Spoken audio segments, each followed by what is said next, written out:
Only Jesus TV. Àáfàá tó bá fẹ́ kú kó wá lọ gbé ta lọ́lọ́run. Àáfàá tó bá ṣe tán ikú kó wá kó lọ gbé ta lọ́lọ́run wípé òun fẹ́ gbé ta lọ́lọ́run nítorí Allah. Ẹ wo gbogbo olólùfẹ́ ìkànnì Only Jesus TV mo kí wa, èmi kọ́ ni mo sọ bẹ́ẹ̀ o, Saheed ló sọ bẹ́ẹ̀ o. Ìdí tó dẹ̀ fi sọ̀rọ̀ yìí ẹ máa gbọ́ nínú fídíò yìí o. Tẹ́ ẹ bá gbàgbé, tẹ́ ẹ bá rántí nígbà kan wọ́n ti gbé ta lọ́lọ́run rí o, tí wọ́n wá láti Ìlọrin tí wọ́n wá gbé ta lọ́lọ́run nìbàdàn. Gbogbo wa la mọ̀ gbogbo ìṣẹ̀lẹ̀ yẹn nígbà yẹn lọ́hùn. Wọ́n tún fẹ́ gbé ta lọ́lọ́run lẹ́lẹ́kejì báyìí o. Eléyìí ló mú kínú bí Saheed pé kí ló dé tẹ́ tún fẹ́ gbé ta lọ́lọ́run lọ́tẹ̀ yìí, nítorí kíni? Nítorí Allah. Saheed sọ débi pé àfàkàfà tó bá gbé ìgbésẹ̀ tó bá dán wò àdúgbò gan tán bá ti gbé ta lọ́lọ́run gan kí lóhun tó máa ṣẹlẹ̀ níbẹ̀ nínú fídíò ilẹ̀ ó ti gbọ́ gbogbo ẹ̀ lẹ́nu Saheed ẹ bá mi share ẹ jẹ́ kó lọ viral gan kí gbogbo àwọn ènìyàn kí wọ́n rí fídíò yìí. Nǹkan tèmi kàn fẹ́ sọ ní kúkúrú nígbà tí fídíò yìí bá parí màá sọ, àwa náà máa dá sí o. Ẹ ṣe yóò dára fún wa, ó yá lókè lọ́hùn. mo gbọ́ pọ́n àwọn ẹranko kan wọ́n ń pe Bánlì lẹ́jọ́ àti Tani Olohun pé torí pọ́n bú àlà ọmọ ẹ̀fọ́ ni o. So bá la ṣe kàkà tó kóòtù náà ń gbọ́rọ̀ àlà lọ, ẹ̀dẹ̀ sọ pé àlà ẹ̀ sí ti ẹ̀dẹ̀ nẹ́ni yẹn ní ká máa sìn. Á jẹ́ pé Ṣàngó kì í ṣẹgbẹ́ àlà nìyẹn. Ọlọ́wọ́n bá gbọ́ ó ti clear sí mi sí báyìí pé Ògún lákà yóò kì í ṣẹgbẹ́ àlà. Àwọn òrìṣà wa bí òrìṣà alápá méjì ló ń jẹ́ àlà lọ́hùn, àlà yẹn ò work. Mo fọ́ Ọlọ́run bá búra, ọmọ Yorùbá ni mi, kò sí bá ńlá anybody tó lè sọ fún mi pé kí n má sọ. Ẹnìkan ṣoṣo tí mo fọ́ fún láyé mi wọ́n mọra wọn. Àwọn kan ò lè pè mí pé kí n má sọ̀rọ̀ láíláí, ọmọ Yorùbá ni mi, àlà kan ò lè wá gbalẹ̀ bàbá mi. Abálàbẹ́ ṣorí bú ni, ó ń ṣe èrè ní láti ibo síbo. Gbogbo ẹ̀yin tẹ́ bá ń ṣe Muslim ẹ gọ̀ ni, ọmọ Yorùbá tó bá ń ṣe Muslim ó gọ̀ ó dìdìrín ni. Báwo náà ṣe máa gbé nǹkan wá láti ta wá fún ẹ tó sọ fún ẹ pé èdè bàbá ńlá bàbá ẹ ò dáa pé kó máa ké nǹkan tó mọ̀ túmọ̀ ẹ̀. Kò tiẹ̀ sẹ́ni tó lè bá mi sọ́sẹ̀. Ẹ wá ń pe àtọ́jọ́ tó ti gbé Tani Olohun torí Kùránì, mo ti mọ̀ pé Allah bàbá lórí burúkú scammer ni. Yes, ẹ pè everybody lẹ́jọ́. Ẹ máa ń rò pé ẹ̀yin nìkan lẹ láṣọ̀n garagara yín, ara yín máa balẹ̀ lọ́jọ́ tẹ́ bá pe ogun. Mo fọlọ́run búra wa náà múra yín díẹ̀díẹ̀, mo dẹ̀ wà nú àwọn tó máa participate. Tíjọba Nàìjíríà ò bá lè sọ fún yín kẹ́ gbẹ́nu yín dákẹ́ tó bá ti lè sọ fún yín kóòtù lẹ́fẹ́ gbẹ́jọ́ àlá lọ. Ayé mi o, ẹ̀yin wèrè tẹ́ ń kó lọ Mẹ́kà, ṣẹ́yìn náà ti ráyé yín, ṣẹ́ ti rásùbọ̀tán yín, ṣẹ́ ti rí gbèsè ayé yín. Kí ló kàn mí pẹ̀lú pé ó like mi àbó like mi, ó follow mi àbó follow mi, tó inú bá rún ẹ kúrò lórí page mi kan tó bá wo aṣọ lójú ọlọ́rọ̀ ni mi, Ọlọ́run bá gbọ́ mi ò fọ́ fún Allah rárá. Allah tó kọ̀wé kan tó ní kẹ́ máa dàlúrú káàkiri, kẹ́ máa kidnap. Nǹkan tó sọ fún yín nìyẹn, nǹkan tẹ́ ń ṣe nìyẹn, nǹkan tá a rí lára yín nìyẹn. Àtọ́jọ́ tẹ́ ti kidnap máa ń Tani Olohun yẹn, nálà ò ti jẹ́ nǹkan lójú mi mọ́. Ṣé ẹni tẹ́ fẹ́ kémi fọ̀rọ̀ ayé mi sùn ni? Lẹ́ngbẹ́jọ́ ẹ̀ kò lè sọ̀rọ̀, kò lè ṣe ó dín ní, kò lè mí, kò lè ṣe. Mo lè fọ̀rọ̀ yín náà dí ògùn. Mi nídìí àti gbé yín lọ kóòtù tó bá yẹ pé ká jà gan normal.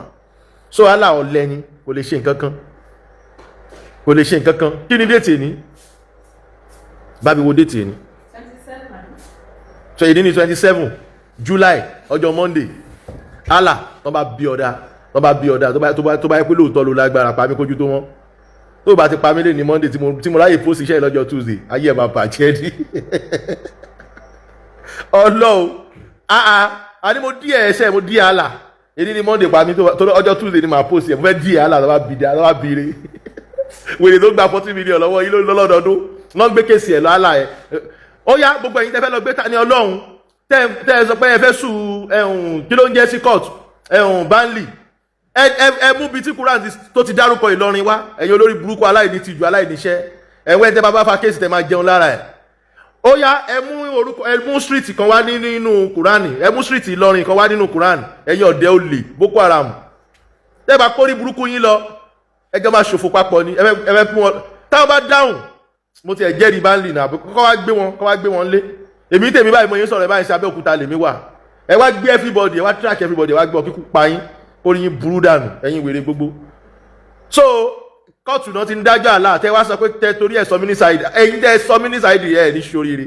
Ẹ̀yin àfáà tẹ́ wá jẹjẹkújẹ mẹ́ẹ̀, poison máa pa ọmọ yín ni, ẹ̀ ní jèrè ayé, ẹ̀yin wèrè wọ̀nyí. So Allah ṣọ́ ti gbẹ́jọ́ Ògún lọ kóòtù rí ni? Ó yá jẹ́ kájọ náà ní físíkà. Ṣọ́ ti gbẹ́jọ́ Ṣàngó lọ kóòtù rí ni? Wọn ò tí gbẹ́jọ́ Ọ̀ṣun Ọya lọ kóòtù rí. Ẹjọ́ Allah gbẹ́jọ́ Allah lọ kóòtù àti Kùránì wèrè tẹ́ kó kiri. ojú tì yín gbogbo ẹ̀yin olórí burúkú ọmọ Yorùbá tẹ̀ ń ṣe Islam ṣe é ráyé yín lóde wọ́n fẹ́ gbẹgbẹ́ Allah ò lè jà fúnra rẹ̀ kò lè sọ̀rọ̀ fúnra rẹ̀ wọ́n fẹ́ lọ ṣẹjọ́ Allah ní kóòtù mọ́ ẹ ṣe fún Tani Olohun gbà yẹn ẹ wá ní ká má sọ̀rọ̀ ṣáà dìdìrín ní ṣẹ́rò pé mo jẹ́ ní tọ́mọ́ máa ka iná àti iná wèrè kan ní mo fọ́kọ̀pọ̀ àwọn afá kan lánàá mo remember afá Ibrahim ní Ajégúnlẹ̀ mo ní kàn pa àwọn fámìlì wọn wá wọ́n bá pe wọ́n sọ fáwọn fámìlì sẹ́ mo dẹ̀ ti 100 bí owó àkàrà wọ́n ní gbogbo àwọn tó jẹ́ àkàrà yẹn wò dóná àwọn èèyàn mi náà ni wọ́n kì í fi wọ́n lẹ̀ wọ́n bá lọ kọ́ àwọn afá wa sórí ìjókòó wọ́n pè mí mi yọjú ẹ̀yà alátẹnu kọ́ máa ti ṣòkú ni kọ́ máa ti dín àkàrà ẹ̀ ti kóra yín dégbà tẹ̀ níṣẹ́ tẹ̀ ń ṣe tẹ̀ bá tó bá yẹ pé kọ̀ọ̀kan individual yín níṣẹ́ tẹ̀ ń ṣe ni ṣé máa sọ pé ẹ lọ sí kóòtù kan ẹ fẹ́ lọ Allah adólòṣì ni yín olùbá balá olórí burúkú ni ẹni tẹ́ ní káwa máa sìn nìyẹn ọjọ́ tó ti gbé Tani Olohun yẹn ni mi ti fọ́mọ́ pé ọ̀gbẹ́ni wa scam ní kíní ìjàre Allah ní kẹ́ máa gbalẹ̀ ọmọ ya yín tí ó bá ti ṣẹ̀sìn Islam kẹ́ pa Islam nìkan ló máa ṣe tó máa fi wà lùjọ́ náà ẹ dà lùjọ́ náà yín mú àtẹ̀yìn àtàlùjọ́ náà yín kò ní dá fún gbogbo yín papọ̀ ẹ má wọrí pẹ̀lú ilé tá bá dọ̀rùn àmà yanjú ẹ̀ ipò tọ́lọ́run bá fi wá sí ẹ̀fà wa àtọ́lọ́run lẹ̀ ó máa yà yín lẹ́nu pé babaláwo gan máa ráàánú Ọlọ́run gbà jù yín lọ ẹ̀yin oníwà burúkú oníwà jàgídíjàgan yìí ẹ̀yin nìkan lẹ́ ń dà lúrú Muslim nìkan náà dà lúrú ìgbà yẹn náà mo ti dictate ìwà yẹn lára mi pé kí ló mú mi ń ṣe jàgídíjàgan yìí mo ti lọ prison ìgbà méjì stubbornness ló rán mi lọ stubbornness mo burú gan Ọlọ́run ìjọba Nàìjíríà mọ̀ fúnra mo burú gan fíìmù 206 tí olóyè Sunday Igboho wá ṣe lákùrẹ́ ó ṣojú mi náà mo stubborn gan láti ilẹ̀ mo le gan mo wá lọ go through nǹkan tó mú mi le mo wá lọ notice porúkọ burúkú tẹ̀ sọ mi ló jẹ́ kí n ṣe jàgídíjàgan kiri mo ya fúnra ara mi brain lóòótọ́ kì í tán lára mo bá kó má kú dànsákì tó dánmọ́ àmì làwa so bàbá wa gba abẹ́rẹ́ ẹ mọ̀ pé àwọn abẹ́rẹ́ máa ń ṣiṣẹ́ general ni ó ṣiṣẹ́ lára tèmi ó wá papọ̀ mọ́ra wọn gíran ni mọ́mì mi gíran ni dádì mi tí wàá lọ gba abẹ́rẹ́ army military ọmọ báràkì làwa so ọgbà wà fine boy wà tó bá ṣe bí wèrè wo ìgbà tí a pa ẹ́ normal ṣe rò pójú ni gíran ni ẹ bá gbé Tani Olohun lọ́tẹ̀ yìí àdúgbò tó bá ti gbé Tani Olohun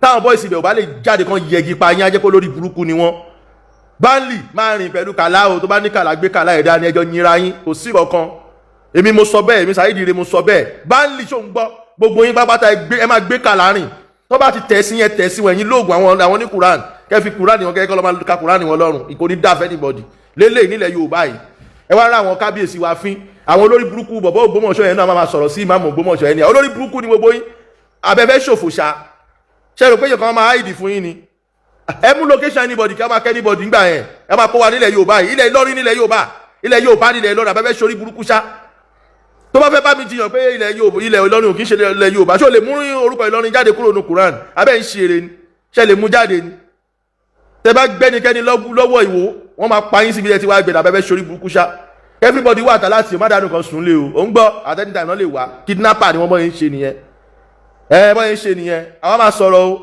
kí ló ṣẹlẹ̀ Yorùbá ilé bàbá mọ́ kì í bọ́ ọmọ lẹ́rù kẹ́kọ́ rí burúkú yín lọ ànáfẹ́ yín mọ́ ẹ̀yin wèrè ẹ̀ńdọ́gbọ́n gbalẹ̀ ẹ̀ńdọ́gbọ́n jalè ẹ̀ńdọ́gbọ́n gbalẹ̀ onílẹ̀ ń sọ pé ẹ̀yin ṣe mùsùlùmí Ọlọ́run rán yín iṣẹ́ ni Ọlọ́run rán anybody ṣé tiẹ̀ kí n ṣe tèmi ẹ̀dẹ̀ wá sọ wá dàbí gbà pé ẹ̀yin nìkan lọ́lọ́run abẹ́ ya wèrè ẹ̀yin tẹ̀ ní respect ẹ̀ lack respect wọ́n ṣọdún eégún nílẹ̀ Haúsá wọ́n ṣọdún eégún ní Saudi Arabia wọ́n ṣọdún eégún everywhere abẹ́ṣe olóòlù nílẹ̀ Yorùbá nítorí pé àwọn Saudi ti fún yín lówó ẹ̀yin olórí burúkú ẹ wá ń complain báwẹ́ ṣòro ìdílé wa torí kẹ́lẹ̀ máa fi kidnapper kó wa náà lẹ ṣe sọ pé ká má sin ajá náà o torí kẹ́lẹ̀ máa fi ìbọn pa wá lẹ ṣe sọ pé ká má ṣoògùn náà ẹ̀yin olórí burúkú ẹ̀rọ pa àti já ni wọ́n Yorùbá tó bá sì gọ́ ó fẹ́ dìdìrín ni kò jẹ́ ká la tàn ẹ̀ jẹ́ ká la pa ẹ̀ dànù Allah tí ó pa Tọ́ba Ìjayà àbí kí wọ́n pè wọ́n Allah tó ti pa àwọn èèyàn dànù tó ti pọ̀ oríṣiríṣi wọ́n á wálé wọn wọ́n á máa ṣàdúrà òṣì àdúrà irọ́ wọ́n jẹ́ kí ayála assassin yìnbọn fún ẹ má dira kóòtù wo lẹ tí bá ṣe pé wọn lójú ti kóòtù ṣọ́ndà gọ́ọ̀mẹ̀ntì dẹ̀ ní kóòtù yẹn wà bí under Islam ẹ fẹ́ gbé báàlì lọ kóòtù torí Quran adájọ́ wo ló fẹ́ dáná ẹ tẹ̀ tí wá useless ẹ̀sìn yẹn débi pé in fact ẹ wọ ẹjẹ bọ́ọ̀lù ẹ̀ ń bẹ̀ òṣì lẹ́ ń ṣe o ẹ̀rẹ́ yàn sọ fún yín ojú òtì yín òṣì ẹni tẹ́ ní kébì máa sìn nìyẹn Allah tẹ́ ń gbẹ́jọ́ ẹ lọ kóòtù Quran tẹ́ ń sọ pé ó lè jà fún ara ẹ̀ àṣìtọ̀ pípa story book lásán ti ẹ̀ ní wèrè ẹ̀ ní kúrè.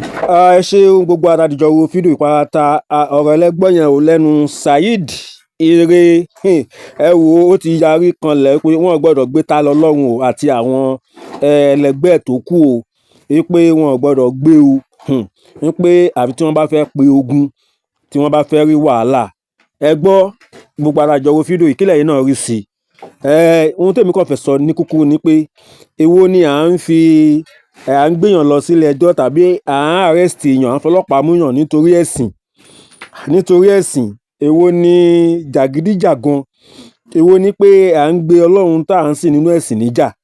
Ẹ jẹ́ kí ọlọ́run tí ènìyàn ń sìn ẹ jẹ́ ó gbé rẹ̀ níjà. Àbí èwo lè àti ṣàdédé máa fa wàhálà àti ogun láwùjọ, máa dí tàbí pa àlàáfíà àwùjọ lára. Ẹ jẹ́ ká ṣe pẹ̀lẹ́pẹ̀lẹ́ o ẹ̀yin mùsùlùmí. Ọ̀rọ̀ yìí ó ń fẹ́ àmójútó o. Tó kò jẹ́ bó ṣe jẹ́. Ẹ já pàdé ní comment section bẹ́ẹ̀ náà bá ṣe rí sí. Ẹ like kẹ̀dẹ̀ bá wa share láìpẹ́ á tún padà wá ní àlàáfíà.